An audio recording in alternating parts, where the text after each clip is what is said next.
My name is Professor Tuholske, but on the Montana Field Seminar, you can definitely call me Jack. I was going to say, can we call you JT? Yeah, you can call me JT. Much preferred.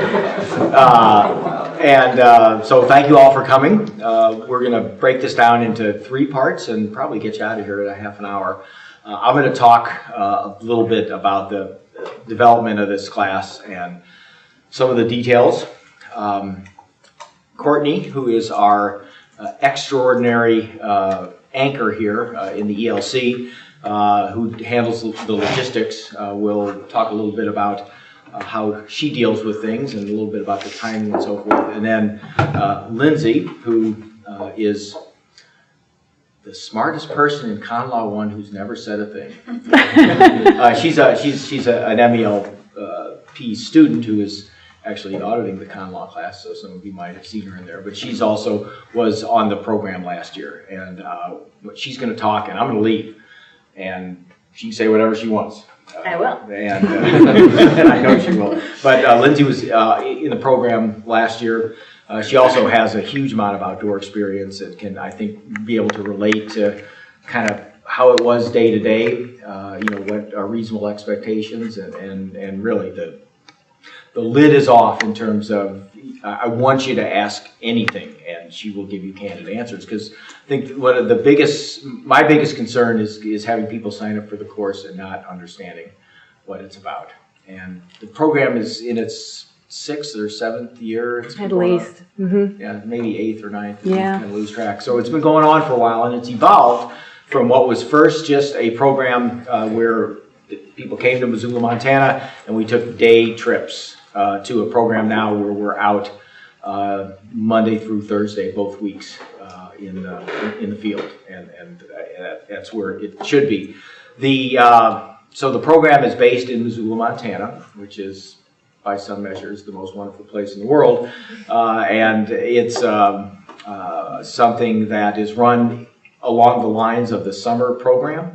It's in the 4th session, which also, if some of you intern or have jobs or so forth, we try to get it as late as we can so that you can still do what you need to do in the summer. If you're in the master's joint program and you need to have 4 summer classes, this one works for that. It's actually a 3-credit class, so you get a little benefit for that. So the program begins on, we have a welcoming dinner barbecue the Sunday before. It runs like summer programs Monday through Thursday, and then you get Friday, Saturday, Sunday off a lot of people go to Glacier, Yellowstone, study for the final, whatever you want to do. And then come back for the second week, again Monday through Thursday.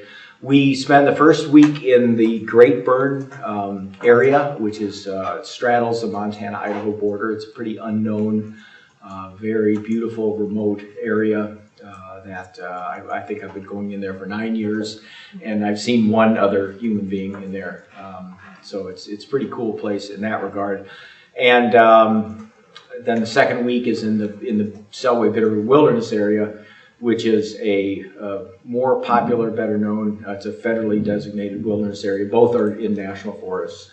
And, so that aspect of it, the premise is that we want to learn experientially by immersing ourselves in the things that we're studying. We study the Wilderness Act. We want to be in a wilderness area. We want to talk about, what's an impact in a wilderness area. Let's look at trails and bridges and human disturbances. And natural disturbances too, and is it untrammeled by humans or not? And so that's the experiential aspect of the program. But it is very much it's a law class, and don't have any illusions about that. And in some respects, it's more work than a law class because you got to carry your stuff with you. And we have 3 hours of lecture a day, on top of dealing with the things that you have to deal with when you're out in the middle of nowhere. And we pretty much have class rain or shine. Summers in Montana in the west are usually pretty dry, so weather is often really nice, but not always.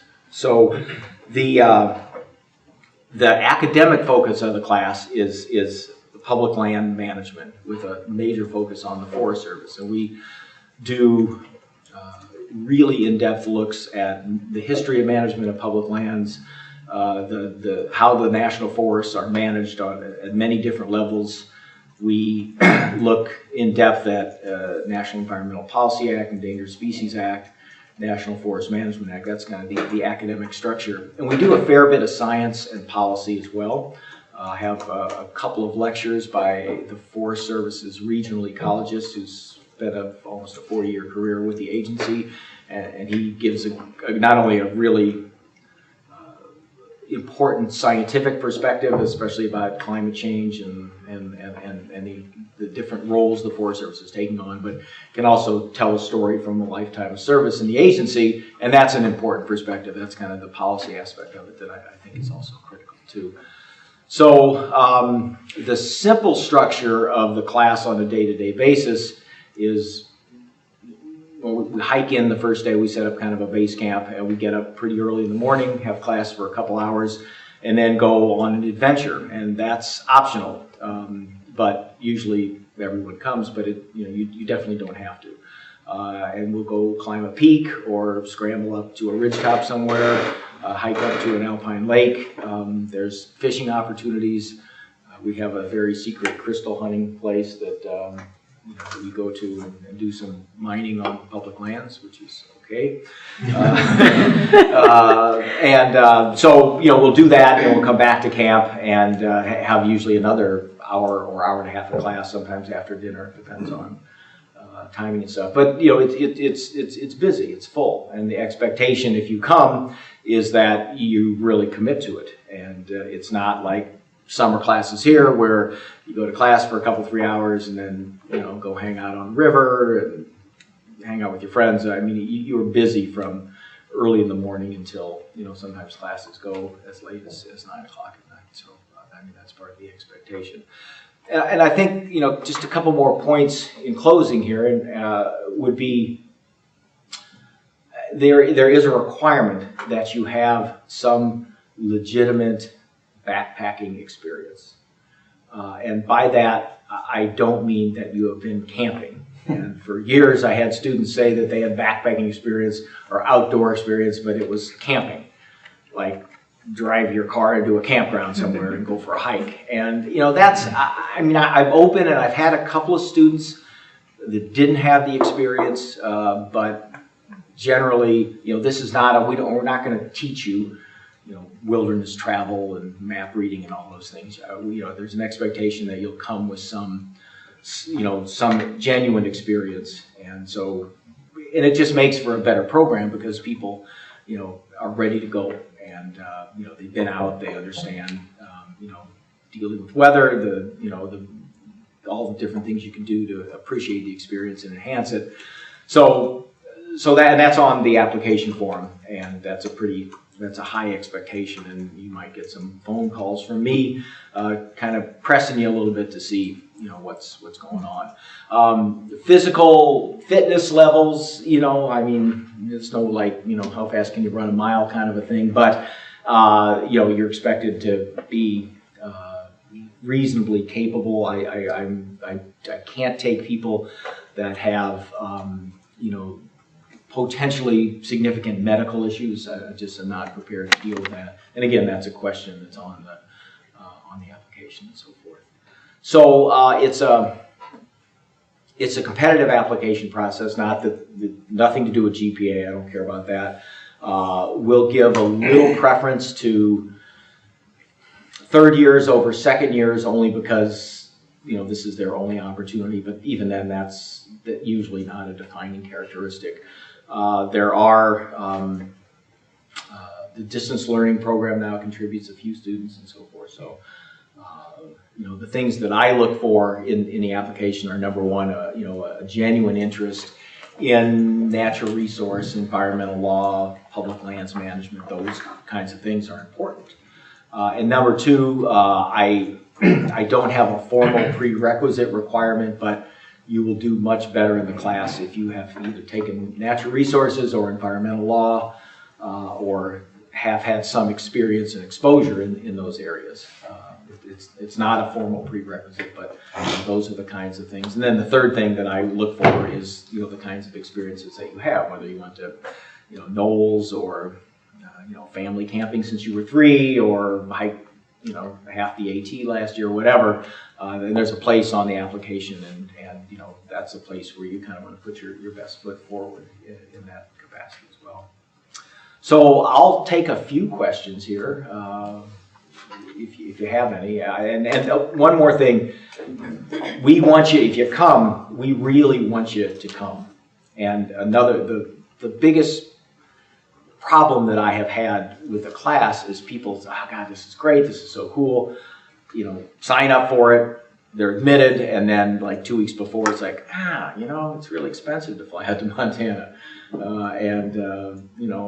I got something else to do, and then they drop out, and then by that point, I can't offer a slot to someone else. So we're trying to, there's a deposit, what's it, like $100 or $150? $125? What's that? $125? $125 that will get credited towards your tuition or whatever, but to try to hold a spot. But the main thing I want to get across is, just really in your own heart, if this is something that you really, really want to do, come on. If it's like I'm kind of thinking about it, then, but I'm not sure, or I might actually have a job that won't let me, and I won't know till March or April whether I have that job and whether I have the flexibility. Let's just be upfront about that stuff. And it certainly wouldn't prevent you from, being given full consideration. But the thing that really has hurt the program is people bailing at the last minute. So try to avoid that. So, question? I was curious about the class size. It's limited to 12. 12? 12 is the cap, yeah. Yes?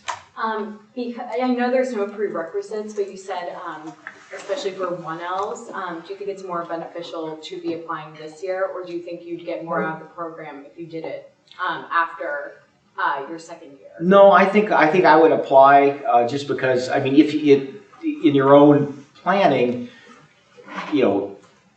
I don't know whether you're thinking about internships or jobs or whether you're a joint degree person or something, but oftentimes your situation, you don't know what's going to happen 2 summers from now. So I would tell you, if you're interested in it, apply now and not wait just because circumstances change. Yeah. Where do master's students fall into this? They're welcome and fine and do well in the class. I'll let Lindsay talk more about that. It's a pretty heavily law-focused class, but there's no reason why a master's student can't get the high A in the class. Yeah. And that's happened. Yeah. And in fact, one of I have a co-instructor now, and her name is Chelsea Arbach, who came to this program as an MELP student and began teaching as my assistant as an MELP graduate. So she's now at Yale in law school, but MELP is fine, no problem. Was there another hand? I was just curious, should we bring all of our own food, all of our own gear, obviously? Yeah. We talk more about that, but we're self-contained. Okay. I encourage people to, buddy up with somebody just to share tents and cooking stuff and all that. But yeah, when we go in, you bring it all. Yep. All right. Well, go ahead. I was wondering how far into the woods do you tend to? Good question. So this is not like 20 miles with 50 pounds on your back. Okay. It's a few miles into a base camp, and we do base camp out. So this is not some marathon fitness thing. It's a few miles with your pack on, and then for day trips we cover a lot more ground, but it's just light packs. So good question. All right. Well, I know some faces here, and like I said, I see some new ones, and it's great. And I hope that many of you stick your names in the hat, and we will make the application will go out probably the 1st of February. Mm-hmm. In that ballpark, and you'll have a couple 3 weeks to get it in, and then we will let you know. Hopefully within 2 to 3 weeks of the application, so that you can make your summer plans accordingly. Yeah. All right. Well, thanks for coming. I'm going to turn it over to you, and then to you, and I do have the tape recorders on, so don't tell them about my bad habits. Thank you. Hi everyone, I'm Courtney Collins and I work in the Environmental Law Center and I manage the summer session program here at the law school. So I just wanted to take 5 minutes now that everybody wants to take this class to let you know how you can take this class. So like Professor Tuholske said, we'll have just a one-page application that we ask folks to fill out and that'll go out. I'll email everyone a link to it. I'll have a hard copy in the ELC if you want to just pick up a hard copy, but I'll need you to complete it and then return it to me. I'm located up in the ELC, which is the second floor of Debevoise, or just email it to me. And I'll email that out so you'll know exactly what to do and when it's due back by. So we will also let everybody who applies know whether or not that they are in the class or if you've been waitlisted. So you will hear back one way or another from me about what your situation is. And you'll know that probably by the end of February. Yeah, probably by the end of February is when you'll know. So you'll have plenty of time to start making plans. And I will be the one who will be emailing you all about what your plans are. I'll be asking for, what is your flight? When are you getting in? I will email you information about housing. So when you're not backpacking around, the students stay at the University of Montana dorm rooms there. And I think they're like $20 a day, maybe. I'll get you that information. But you guys need to arrange for your air flight. You need to arrange for the housing. I will give you all the information to do that, but that is on you to take care of it. And I'm going to be harassing you to make sure that you get that all done. So I know everybody is set and ready to go for the class. And the only other thing that I wanted to let you guys know is that if you do take this class, it is in term 4, which this coming summer is, it's the last week of July and the first week of August. Those 2 weeks are the term 4 dates.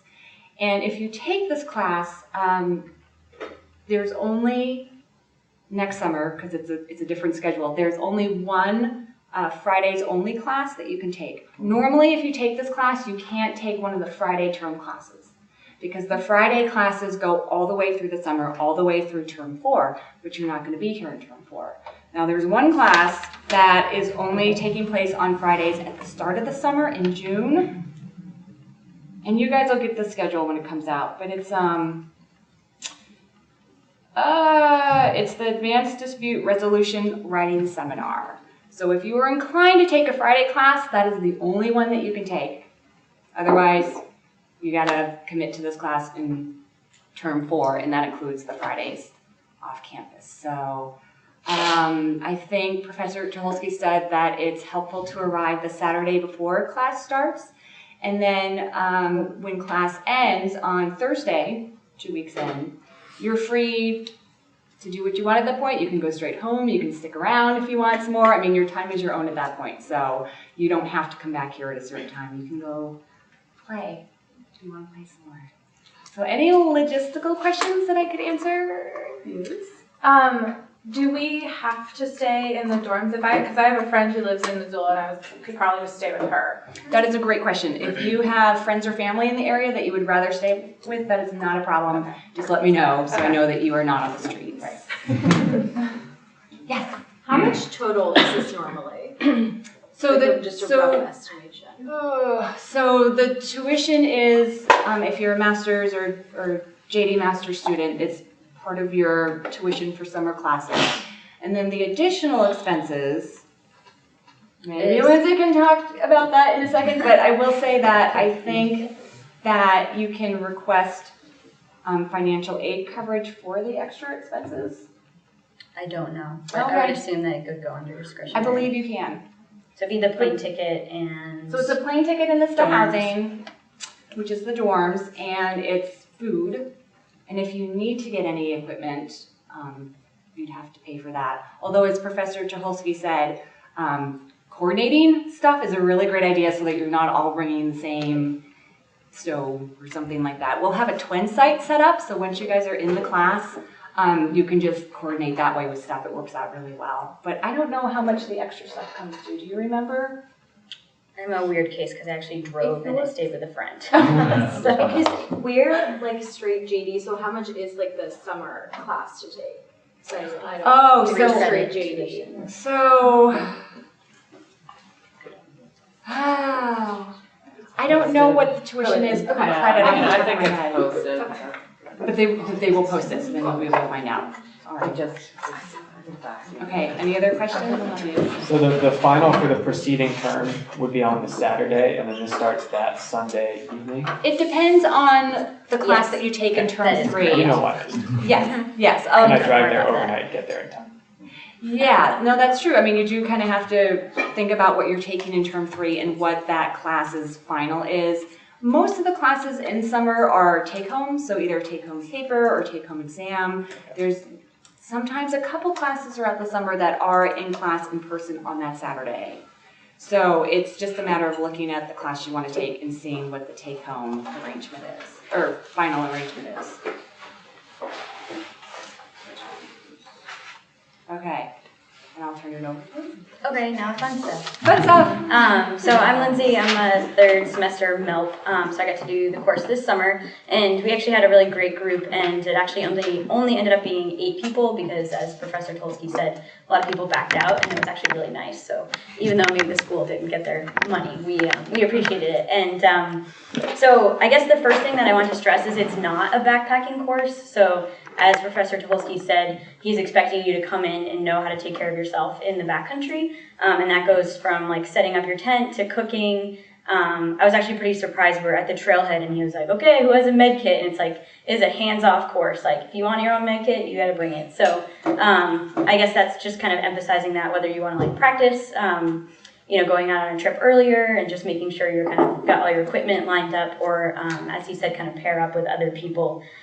We paired up into teams of 2 for cooking. So we had 4 groups of people that cooked dinner every night. And I think that worked out well because I think actually only half of the people in the course had a stove. So you didn't necessarily have to have that. We brought 8 tents, which Tuholske was upset about our footprint because there were 8 tents lined up in each campsite, but I guess we just weren't that friendly. So I think it's knowing how to use your equipment, knowing how to cook, and being confident in doing that in the backcountry. And then so the other thing is that he mentioned Chelsea is a TA, and I assume she'll probably go again this year. And she is a former MELP student that is actually will be a 2L at Yale. She worked for American Rivers for a while, and so she's got a lot of background on public lands management. And her husband, Dave, comes as well, and Dave is kind of the logistics guy. So there is someone that is like coordinating the vans, and if you have any questions about equipment or like on the ground, you need assistance with anything, there is somebody there that's designated for that purpose. So it was great to have them along as well. Another thing is it's definitely still a full caliber law class. I thought maybe being backpacking, we wouldn't be like doing as much work, but that's definitely not true. You are backpacking with your textbooks, like straight up. So he will give you all the readings on Twen, and I actually learned this in last year's session. So write this down. This is the biggest piece of advice. If you do the course, you can print out all the readings in the library ahead of time, split them into week 1 and week 2, and then go to like Staples and have them bound with that, like, I don't know, whatever you call it, binding. And then you only have the readings that you need for week 1 and week 2, because if you put them all together, you have to backpack with them for 2 weeks. Or some other people rip them out kind of as they went along. But obviously there's no, digital accessories or whatever. You're note-taking, and if you print them out, you can just note-take right in the books.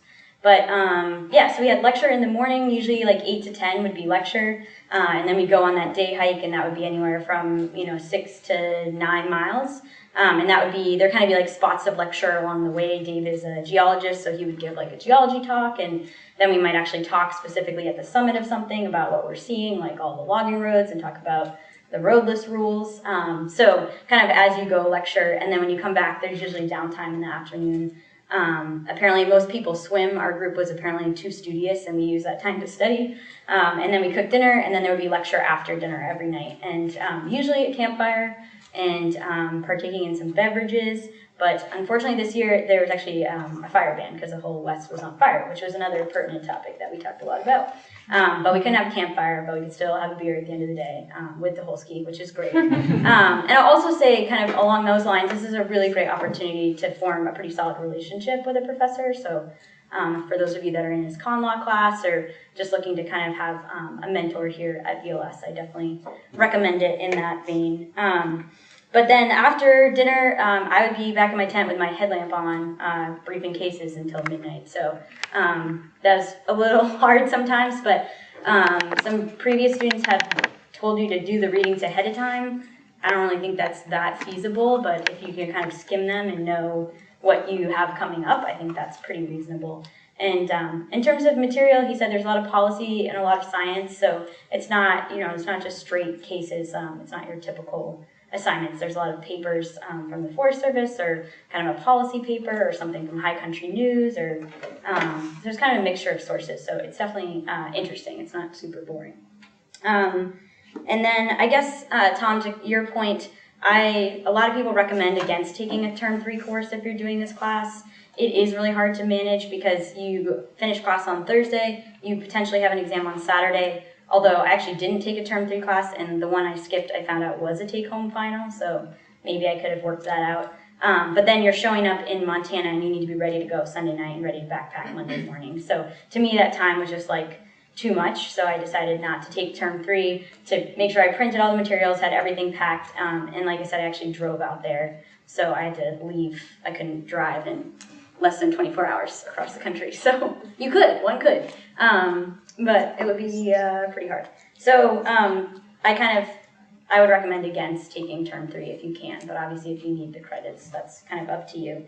And as we were saying earlier, you can't take one of the classes that is a Friday class and has classes on that Friday.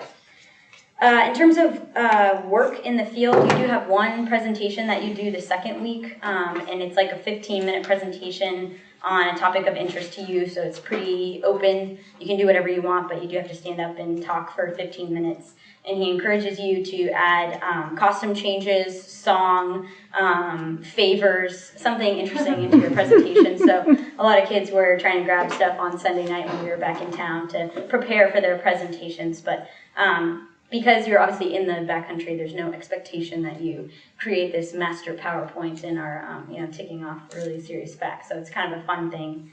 And then also there is a final exam. It's a take-home, and he posted it. We got out of the woods on Thursday, and he posted it Saturday night. And it's not due for almost 3 weeks. And I think it's due actually the day before classes start for the fall semester. And the idea behind that is if you fly all the way out to Montana, Tuholske really wants you to spend time there and to enjoy it. He doesn't want you to get out of the class and feel like you have to, fly home and get this final done immediately. And so it gives you 3 weeks. However, if you are slowly driving back across the country, don't try to stop at public libraries along the way and finish it. It's a terrible idea. But yeah, it's not that bad. It's a pretty typical take-home final. I think it was like 5 or 6 questions, and pretty pertinent to what we were learning between NIFMA and NEPA and kind of all the statutes that we were going through, and then some kind of philosophical questions about where public lands policy and management should go in the future. Yeah, I think I went over this schedule kind of in the morning. Definitely if you go, bring a day pack. A lot of people didn't bring a day pack, and we did these, it's going and setting up base camp on Monday morning, and then you're there until Thursday. So you're day hiking Monday, Tuesday, and Wednesday out of that spot, and you don't necessarily need a 70-liter backpack to go for a day hike. So a lot of people had something they could just quickly throw on. And in terms of that, as Professor Tuholske said, you don't have to go on the day hike. You can hang out around camp if you want. We had 2 people in our class that brought fishing poles and went fishing during the day instead. So it's not specifically required. I think he likes it if you go because there's obviously some lecture happening during the hike, but that's not required. So physical fitness wise, it's really hiking your stuff 3 to 4 miles into the woods, setting up camp, and then you actually don't have to move if you don't want to until Thursday when you hike out. But there's some pretty great opportunities to see climb peaks and hike to alpine lakes. We went swimming in an alpine lake, which was really fun. And then coming back and having that lecture after dinner. And then the second week after you come out of the Selway Bitterroot, on the last night of the course, which is the Wednesday night, so you actually only backpack 2 nights the second week. And then Professor Tuholske has this grand old friend named Bruce who has this homestead in the mountains, and he takes you to Bruce's camp, and you could have a campfire there. And if any of you like Steve or Yvonne, Professor Tuholske will croon you to sleep. So that's a pretty great opportunity and kind of a front country camping experience the last night. Cook a really big dinner and kind of share it all together instead of doing the individual cooking. And then Thursday morning you're wrapping up and you're out. I guess another thing to point out is it's a rain or shine course, so if you, I don't know if there's like a posting, Dave takes a lot of pictures, but if you look back through the pictures, there are days where we're in like full-on fleece jackets and hats and mittens and long pants because it was really cold, and then we had one day with rain, which rain isn't too typical, so you don't have to, I mean, you should worry about it, but hopefully it won't happen, but we had one day that it was, pouring, and so we're in full-on rain gear, and because you're not necessarily moving, you're sitting around in lecture, so you're going to get cold if you're not bundled up. So definitely bringing all the right layers that you want. And then I guess the last thing I would add is one thing that was really important to me about this course is there are a few distance learning students that come, and to me as a MELP that was really important because they're kind of all of them were real-life practitioners, if you will, and out in the field and doing really interesting work, and this course related to what they do. And so it was really great networking, especially as a MELP and heading out to the world in a few weeks. And so it's just a really great opportunity to meet some people and kind of get a flavor for what the distance learning program is and what it offers. But yeah, I think that's it. So do you guys have any questions that weren't answered yet? None at all? Really? No juicy questions? All right. That works. All right. Thanks, everyone. Thank you. Thank you.